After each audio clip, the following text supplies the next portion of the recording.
Tonight, a Canadian astronaut will help take NASA's next giant leap towards another lunar landing. I was really proud, and I just want Canadians to feel that pride. An ecstatic Jeremy Hansen will soon be over the moon. On the eve of the historic criminal charges, Donald Trump arrives in New York. I think we have to fight everyone head on, and there's absolutely no reason that he shouldn't. Efforts to reduce wait times for surgeries look promising. So what's the holdup? It hasn't gained a lot of traction yet among surgeons, and I think that's been one of the barriers. This is The National with Chief Correspondent Adrian Arsenault.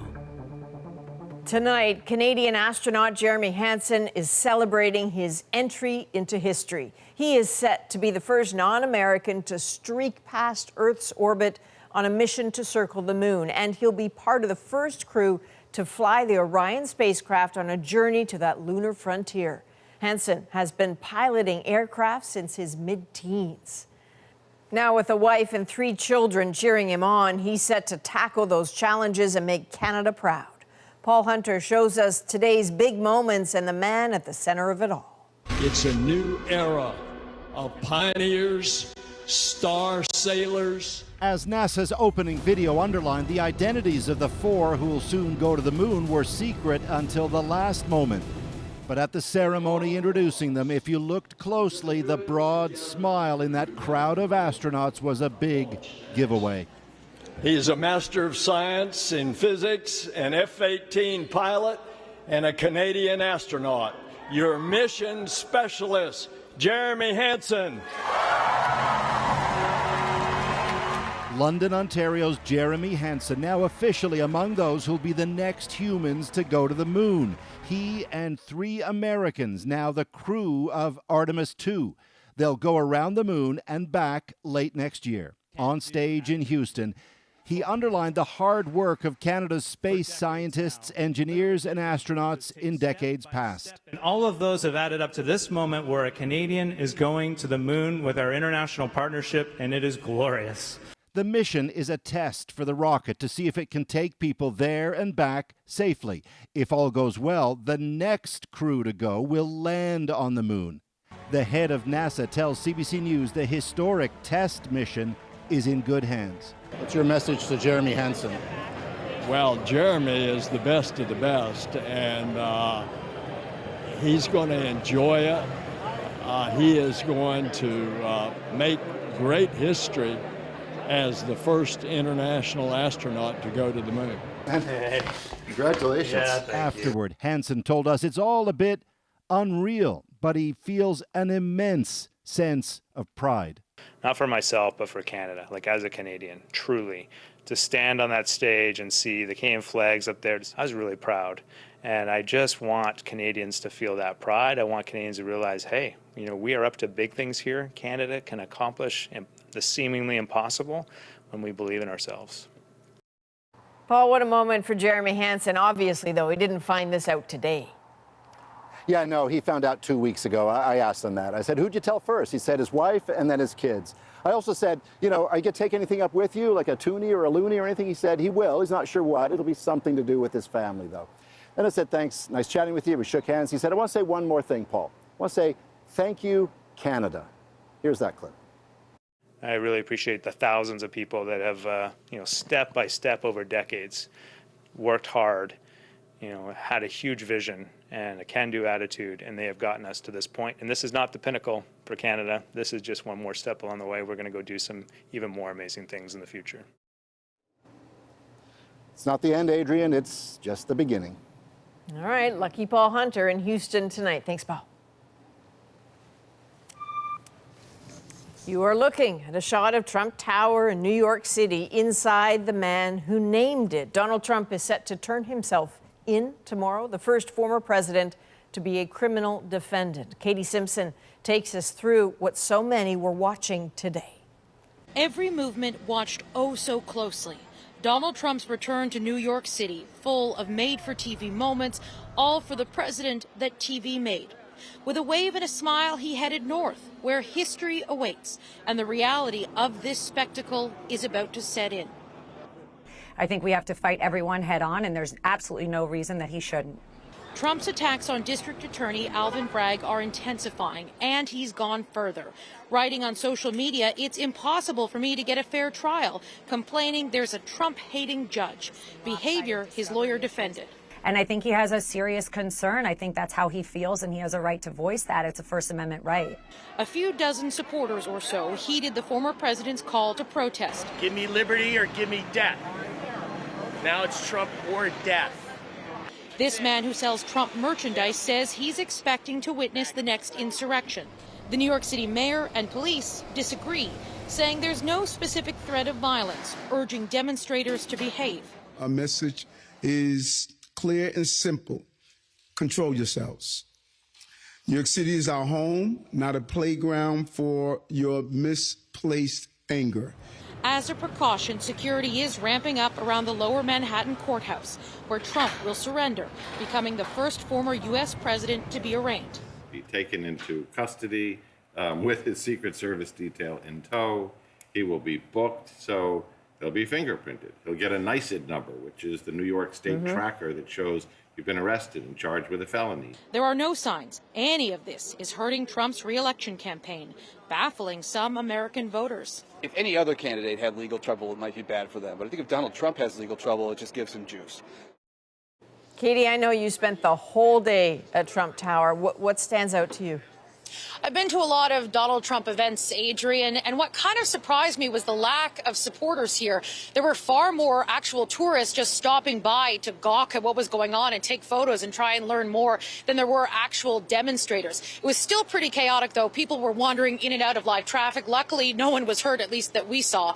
It's just a little sliver of what we are expecting tomorrow and sort of the unexpected with this historic moment. All right, Katie Simpson in New York. A British Columbia man is facing terrorism-related charges in connection to a violent knife attack. It happened Saturday on a bus in Surrey, just outside of Vancouver. Susanna Da Silva takes us through what we know so far. It was already a startling knife attack on a bus in what was thought to be a random attack. But now police allege there was a motive, and it's tied to ISIS. The suspect now facing 4 terrorism charges, including attempted murder and assault, for the benefit of, at the direction of, or in association with a terrorist group, the Islamic State. Police allege 27-year-old Abdul Aziz Kawam first held a knife to the throat of someone waiting at a bus stop. They got away uninjured, but police say the suspect ran, boarded a bus, and slashed the throat of a man in his 30s. The victim still able to struggle with the suspect and push him out the back doors. He is expected to recover, though his medical team says it's only because the knife was dull. The RCMP's Integrated National Security Enforcement Team is now in charge of the investigation after being notified about concerning statements Kawam made, but released no information about the case. If you're kind of pledging allegiance to a listed terrorist entity, then it obviously becomes harder or easier for the prosecution to make that jump. Experts say charges like this are uncommon in Canada, and it is surprising to be tied to ISIS. ISIS, for all intents and purposes, in Syria and Iraq, has lost its kind of territorial influence. How much longer will people have to be afraid to get on a bus? BC's public safety minister today said very little. My ministry is in touch with them at this particular point in time. After repeated requests to the RCMP, a spokesperson released a statement late this afternoon reiterating the charges and that they are committed to uncovering all of the facts related to this unprovoked assault, but would be releasing no further details. Susanna Da Silva, CBC News, Vancouver. There are questions tonight about why there's a fully stocked bar at Toronto Police Headquarters. CBC News has learned that a senior officer appears to have been in that bar just hours before he was involved in a crash. Ryan Patrick Jones has more. Toronto Police Superintendent Riaz Hussain once led disciplinary hearings. Today, he faced one, pleading guilty to misconduct. Last year, he crashed his unmarked police SUV and was criminally convicted for having a blood alcohol level over the legal limit. A CBC News investigation has revealed 3 hours before the crash, Hussain's pass card swiped into a private licensed lounge at Toronto Police Headquarters.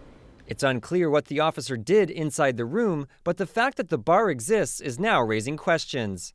I'm absolutely astounded they've got a bar in this government building. It's just another sign of police impunity. They think they can get away with anything.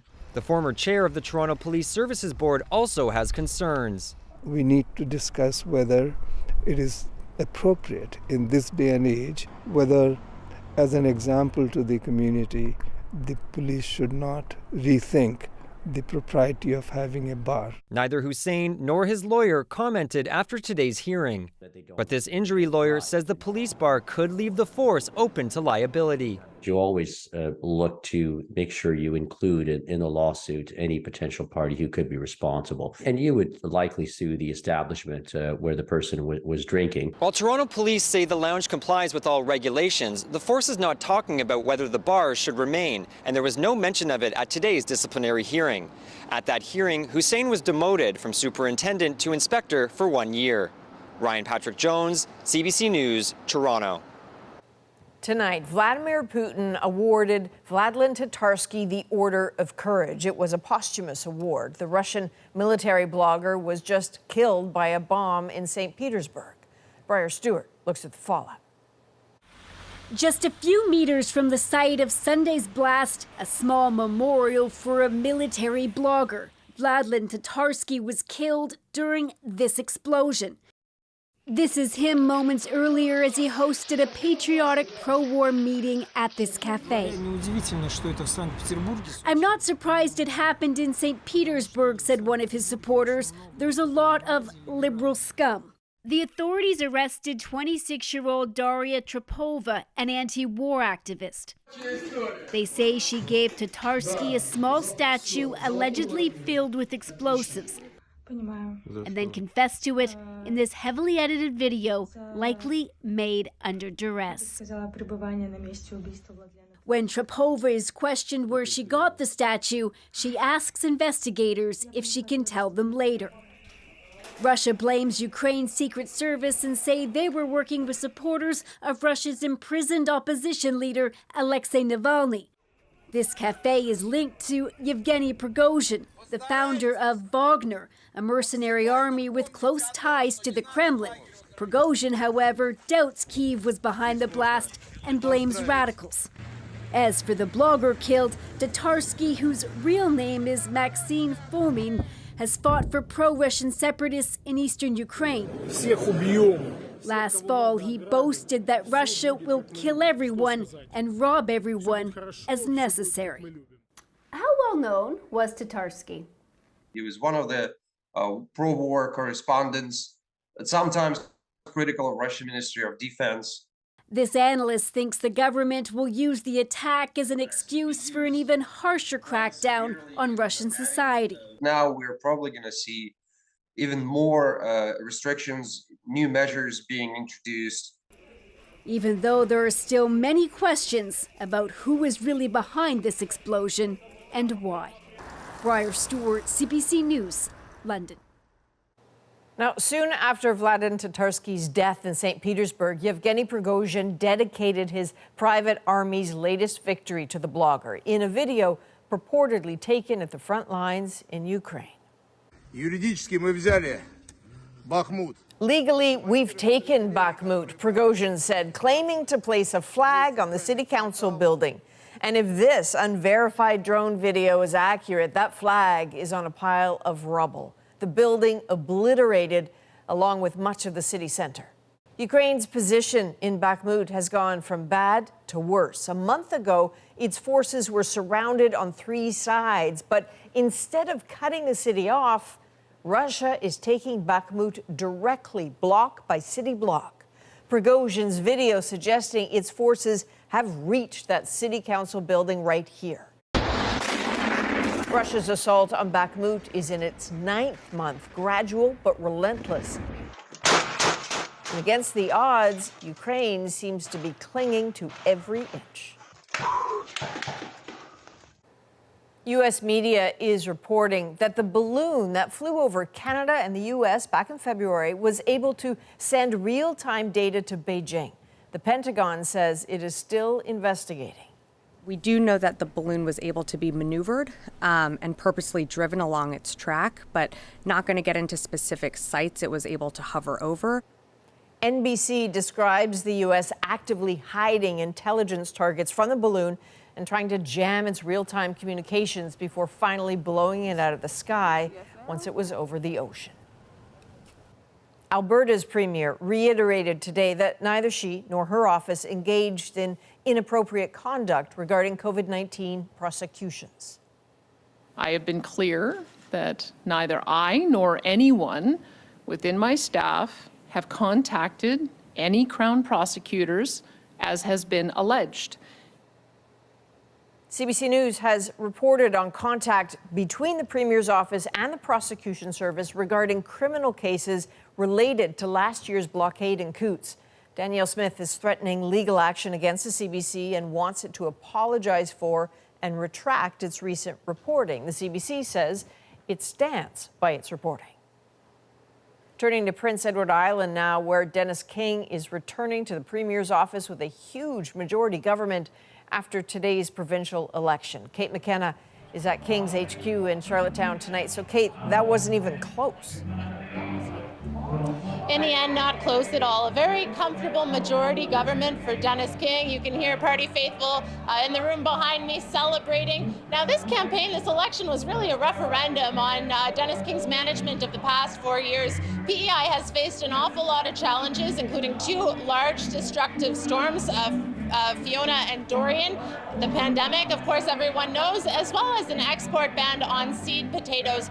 Through it all, Dennis King remained popular, according to polling, but there are challenges ahead. P.E.I., like many places in Canada, dealing with challenges in the healthcare system, particularly access to family doctors and access to any healthcare at all in rural areas, as well the cost of living. The cost of housing here has skyrocketed. Inflation is pinching people too. So these are all things that he's going to have to deal with in the next 4 years. And so, Kate, someone always comes second, but I understand there was a bit of drama in that contest too. Yes, this is where things get a little bit chaotic. The Green Party was the official opposition going into this evening. The leader of the Liberal Party decided to run against the leader of the Green Party. Now, this evening, we have some very interesting results. The Liberal Party is looking to like it will be the official opposition, but its leader lost. Its leader lost to the Green Party. So that's creating an interesting dynamic that we're looking forward to see how it will play out in the days ahead. All right, good one to keep an eye on. Kate McKenna in Charlottetown tonight. Thank you. Ottawa has reached a deal to compensate First Nations people who were harmed by an underfunded child welfare system. As Olivia Stefanovic tells us, the deal would include thousands who were left out of last year's original agreement. The battle for compensation may soon be over. It's a relief for Ashley Bach. It sends a very strong and clear message to the government of Canada, but also just the general population of Canadians who are non-Indigenous that we're here, our lives matter. Bach was removed from her home as a baby and grew up without her culture. She and so many others became victims of a child welfare system that was underfunded. It wasn't okay that Canada discriminated. The world is watching. Cindy Blackstock started this fight 16 years ago. Now the First Nations children's advocate finally has an offer she supports. It's a happy day for kids, but I always want to see things land, and we're not going to look away until we can ensure that not only the children and families get the compensation they deserve, but they get the supports too. The new proposed deal adds $3 billion to the $20 billion already set aside for those discriminated against by the on-reserve child welfare system and those who were denied essential health services. We looked at what was on the table and we ensured that no child would be left behind. This deal includes victims who were shortchanged in the original agreement and who were excluded altogether. Working together instead of fighting in a courtroom has worked. The lead negotiator for the Assembly of First Nations says approximately 300,000 people could benefit. A lot of these people that will get it don't have parents that aren't connected to their families and don't have parents to begin with because they're in this broken child welfare system. So we're giving them some hope. First Nations leaders will vote on the new proposal tomorrow. If passed, it will go before the Canadian Human Rights Tribunal, then federal court for final approval. Olivia Stefanovic, CBC News, Ottawa. As Canada continues to deal with the family doctor shortfall, some qualified candidates are hitting a barrier to entry. My gap in recency of medical experience is increasing. The changes that could be made to bolster our healthcare system. Researchers say they've discovered a gene mutation that may be linked to breast cancer. I think the results are quite promising. How the finding could help potential patients. Plus, a chance discovery that may have saved a life. You okay? Can you breathe? I just caught a little flash of red out of the corner of my eye. We're back in 2.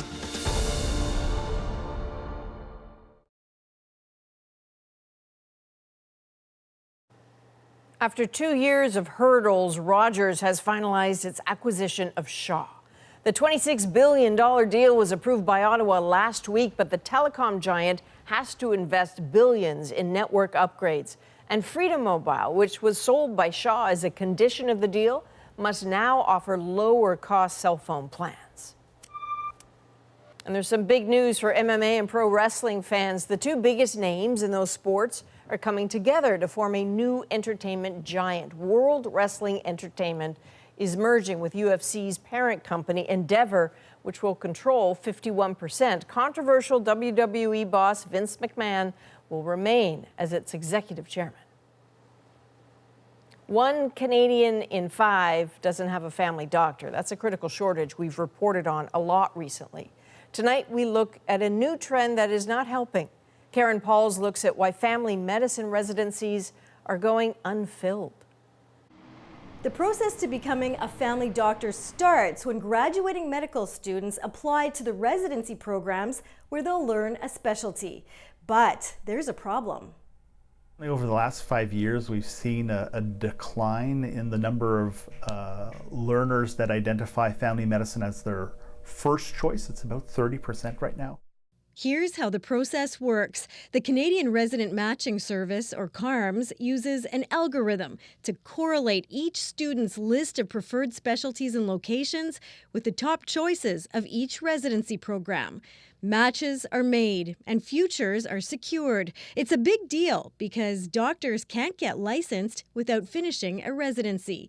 But this year, after the first of 2 matchups, there was a surprising number of family medicine spots left open. 268. That's raised a lot of concern across the country. For example, Alberta, with 42 vacancies, has its highest unmatched spots in a decade. The feeling that it isn't as prestigious or as valued or pays as well. The burden on family physicians administratively and how challenging the work is with a population that's getting older and more complex. So it does scare people away. Monty Hackett did match to a family medicine program this year, but he knows most young doctors would rather do something else. We need to make family practice more attractive as an option for medical students. But every year, there are also doctors who go unmatched. These are the list of all the programs that I applied to. Dr. Sajid Jabbari graduated from medical school in the United Arab Emirates in 2017. She moved to Canada and applied to get into family medicine along with other specialties. But when the match results came out, she was left out. I did a match. The same thing happened in 2021, 2022, and again in the first match this year. Just like a dating service, the programs she picks also have to pick her. I don't want to get my hopes up and get disappointed all over again. Jabbari has applied to all of the empty residency spots in the second match.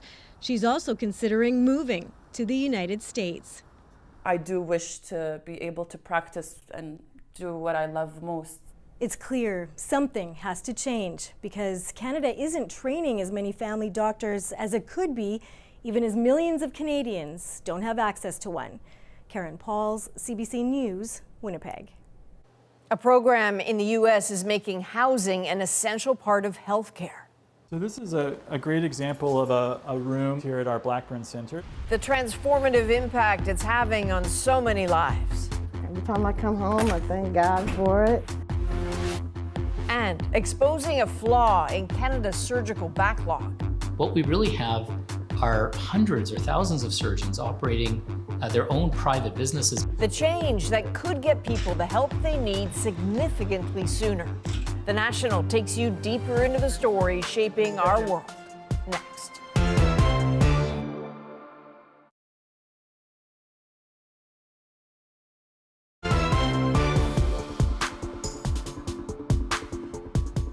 It's no secret many Canadians are waiting far too long for even the most basic medical procedures. There are many reasons for that, some funding related, some structural.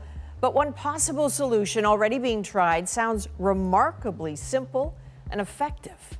Instead of being referred to this or that overbooked specialist, patients could be put on a centralized wait list to see the very next doctor available. Christine Birak on an idea showing great promise. A single central line that sends people to the next available spot. You'd think this is how it works for patients waiting for a surgery, but it's not. In reality, there isn't one lineup or even wait list for a surgeon near you. What we really have are hundreds or thousands of surgeons operating their own private businesses, managing their own wait lists of patients. And patients don't know who has the shortest wait list. Referring doctors don't know who has the shortest wait list.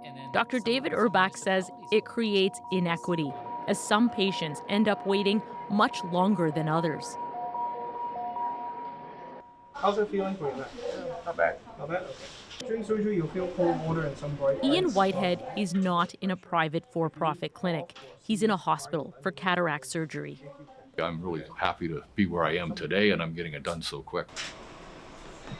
He's here quicker than expected because of a program launched 2 years ago. 16 cataract surgeons, including ophthalmologist Toby Chan, agreed to take part. The system now sends patients like Whitehead to the next available surgeon in Waterloo, Wellington, Ontario. With the e-referral system, which is centralized, it manages all the surgeons' wait lists in the area. I think overall it does allow us to have happier patients.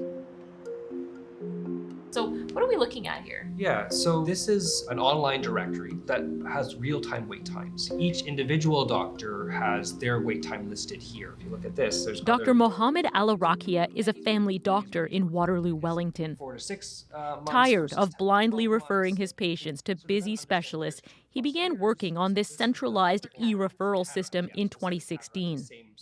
The eHealth Center is a nonprofit that's now working with over 7,000 clinicians who've sent over 1 million e-referrals, mainly in Ontario, and the data is eye-opening. So I see here that the wait time is 4 months for cataract surgery, so that's the average wait time? That is the average wait. In this region? In this region. For other surgeons, it's nearly 10 months. So any clinician, any patient can go online today and see the real-time wait time for different specialists. It would pop up the standard form. Using a standard form, patients can indicate whether they want to see a preferred doctor, stay in a certain region, or just opt for the shortest wait time for care. Patients are able to see transparently where they've been referred, when they've been triaged, they get their appointment online, and they can confirm their appointment. The Ontario Medical Association says there's evidence centralized referrals can reduce wait times by 20 to 30%. Sounds like a win-win, but change isn't always easy. It hasn't gained a lot of traction yet among surgeons, and I think that's been one of the barriers. Some say surgeons see their own wait lists as guaranteed income, and e-referrals would take that away. Others disagree. The opinion that a wait list was somehow a point of pride for a surgeon is really a bit of an antiquated notion. Dr. Sean Cleary is president of the Canadian Association of General Surgeons. He says surgeons want what's best for their patients, but they need help adopting new systems. The hospitals and the government need to be part of this solution because these centralized programs require infrastructure and they require support and they require a basics of understanding. Went very well. Whitehead will be back for surgery on his other eye. It may not be with Dr. Chan, but it will be through the e-referral system. I think for procedures that have really long wait lists, this is definitely one of the solutions that should be looked into. He did a good job. Now I can see out of my left eye better than I could before I went in. As provinces look to invest in ways to speed up surgeries, unlocking wait lists can help streamline access and empower patients with information in a system where silence can be painful. So, Christine, in the regions where the system is in place, just how much faster are Canadians able to get these procedures? Well, just based on e-referral data to date, the information shows the system sped up orthopedics and cataracts by 53 days, which is almost 2 months, and MRI referrals went ahead by about a month. And out of about 50,000 patients who were surveyed, about 95% said they found the e-referral system easy to use, and it improved their experience, which is pretty impressive. So how do you then quickly find out how you can get on this list? I asked Dr. Alarakia the exact same question. He said, just ask your doctor if they're on electronic referral. The technology exists, you just want to know if they're using it. Just ask the question. All right, Christine Birak, thank you. You're welcome. Now to some Canadian-led health research. It has identified a new gene mutation that could be linked to breast cancer susceptibility. Alison Northcott shows us the results of a small study with potential promise. I'm learning more about genetic testing. When Karen Malkin-Lazarevitz learned she had a gene mutation that increased her cancer risk, she acted quickly. I was given at the time an 87% chance of developing breast cancer in my life and a 44% chance of developing ovarian cancer. I didn't want to live in fear, so I chose risk-reducing surgeries to be here for my children. She has the BRCA2 mutation, one of the most common causes of hereditary breast cancer. To have this information and to understand mutations that exist is to be able to educate ourselves and to do our own due diligence to protect ourselves. A team of scientists now say they have identified another possible gene mutation of consequence. I think eventually this gene should be added to the list of other breast cancer susceptibility genes. The study published in the American Journal of Human Genetics looked at genetic sequencing of a small group of people in Poland with familial breast cancer and identified among some of them a rare mutation in a gene called ATRP. The researchers then found that same mutation in the DNA data of other people with breast cancer in Poland and the UK. People who carry a mutation on that gene would have a 2 to 3 folds higher risk of developing breast cancer comparing to the general population.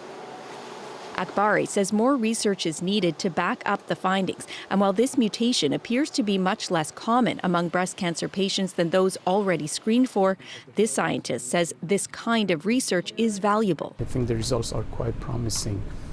We are looking forward to validation in other samples to really identify the genetic basis of cancer development, which can be used for different purposes, including preventive strategies.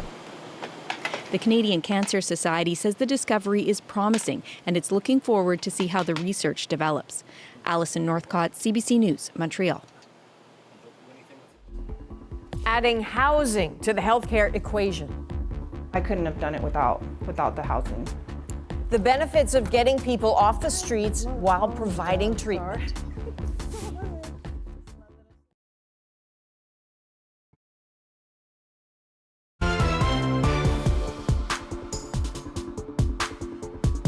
Every night across Canada, people are living on the street and they pay for it with their health. Some say there's an obvious remedy: prescribe housing as a form of care. Joanna Miliota shows us how doctors in Portland, Oregon are doing just that and the lessons Canada can learn. All right, so here I am. All right, here's my, come on in. This is my little slice of heaven. Every time I come home, I thank God for it. How does it feel being here? It feels good. It feels really good. You know, it's so funny, I was telling my sponsor, I was so excited to pay rent. Oh, I get all emotional, but yeah, because it's been so long since I've done that. Danielle Gaddis says paying rent for her Portland apartment is a blessing. My dad always tells me how proud he is of me, and I know my mom would be proud if she was here. So Yeah. Just a few years ago, she was addicted to heroin and living under a tarp on the streets. She's here now because every step of her recovery came with a roof over her head. Love this guy. Dr. Richard Bruno is a big reason why. He's seen me, my transformation. You know, he's been here through this journey with me. And it's a good feeling. It's a good feeling to have somebody who doesn't judge. I'm always telling you, I'm on your team. He does. You know, this is the thing. We're in this together. We're working on this together. Gaddis's story is a bright light in a bleak landscape.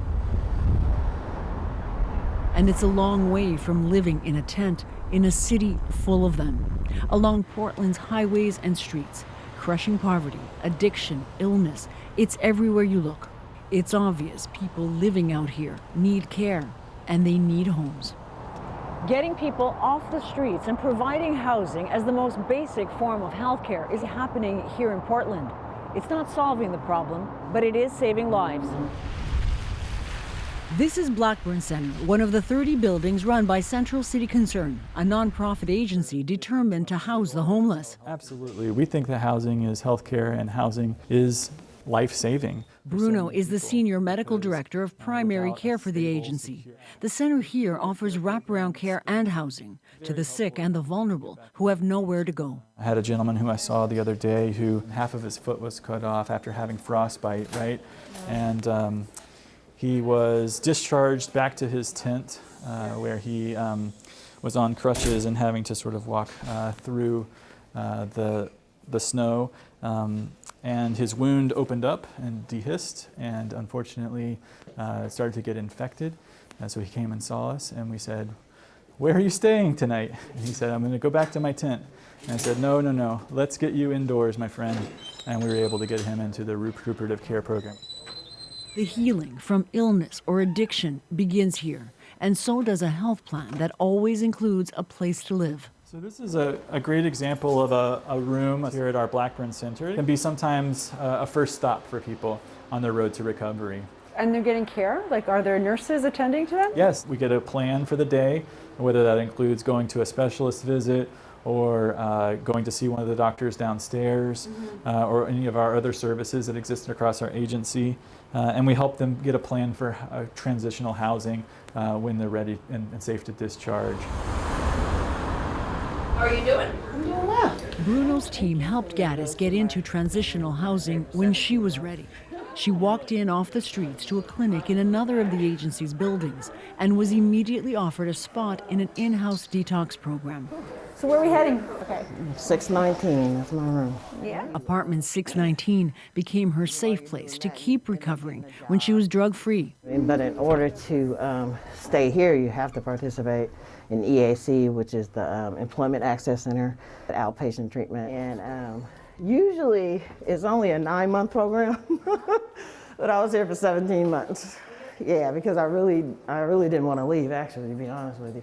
It's kind of scary to, because it's been a while since I've been on my own. She was scared, but she had support every step of the way. And this is it right here. This is mine. Yeah, I used to have my name right there and all the little sayings right there, yeah. You know, I had a really, really good childhood. I had a 2-parent home. Parents were really involved in what we did. I was never abused, you know, none of that. I'm the only addict. Gaddis says her addiction only deepened when her mother died. I had never ever experienced homelessness, and it was really bad. What was it like? Depressing, really lonely, you know. I ended up in a tent like down the street from my childhood home. Like literally, and I still don't understand what that's about. I don't know if I felt like that would make me feel closer to my mom, maybe, because I would walk by that house like every day. And so I want people to know that we're not bad people, we just made bad choices. And if you work hard enough, you can turn your life around and live a life that you deserve. And how important was housing for that? Oh God, really important. It would really help save my life. I was in a housing program straight out of treatment. Emily Fox says she wouldn't be here either if she didn't get the same help. She lived on the streets for 5 years. How hard was it for you to be healthy when you didn't have a place to call home? I couldn't have done it without the housing. Like without the housing in place, like it's impossible that I could have went to treatment for 4 months and had that amount of time and then went back outside to a tent and sustained my sobriety or my recovery. It just doesn't work. Hi, I'm just calling to remind you about your appointment with us on Monday. Housing helped Fox rebuild her life. She works here now, offering the same compassion that saved her.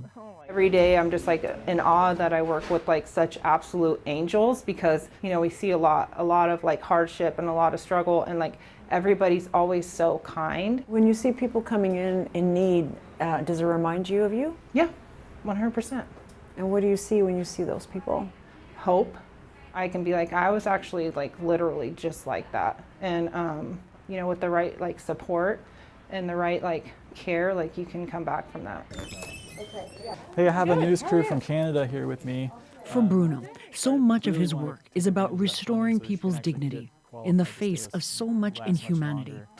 But I know they didn't get her into a wheelchair and see how she's going to get from her wheelchair down to her sleeping bag on the ground, which is what she's been doing every night, right? Like, right. There's no way she can do that anymore by herself. She's going to have a higher level of care. So we just see so many folks falling through the cracks every single day. And we see the repercussions of that throughout our city, and a lot of the stigma that happens when people are ignored or kicked out of other organizations or other businesses. And so it's amazing to see somebody's eyes light up when you say their name, call them by their first name, and talk to them as human beings. That's a picture of me and my daughter. That value on life helped transform Gaddis's life. She had it custom made. She has this place and a job. Her old life is still so close to home, but further than it's ever been. And so I looked out and I just, I prayed for the grace of God, there go I.